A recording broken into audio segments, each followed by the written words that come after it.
Friends, మీరు ఇప్పుడు ఒక తప్పు చేశారు.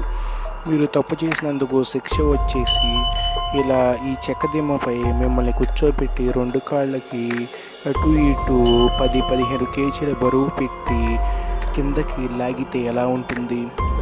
ఫ్రెండ్స్, ఇది నిజం. ఇట్లాంటి ఒక శిక్ష అనేది నిజంగానే ఉండేది.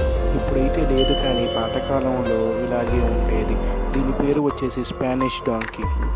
దీనిని మీరు తప్పు చేసినప్పుడు దీనిపైన కూర్చోబెట్టి కిందకి 2 కాళ్ళు పట్టుకొని కిందకి లాగుతారు. అలా లాగినప్పుడు మీ శరీరం 2 చెక్కలుగా విడిపోయి మీరు చనిపోతారు. ఈ శిక్ష మీ ఫ్రెండ్స్ గ్యాంగ్లో ఏ ఫ్రెండ్కి అయితే పడాలనుకుంటున్నారో అతనికి షేర్ అయితే చేయండి ఫ్రెండ్స్. అంతేకాకుండా ప్లీజ్ ఫ్రెండ్స్, నా ఛానల్ సబ్స్క్రైబ్ చేసుకొని లైక్ అయితే చేయండి ఫ్రెండ్స్. మీకు ఈ ఛానల్ కంటెంట్ నచ్చితేనే సబ్స్క్రైబ్ చేయండి. కానీ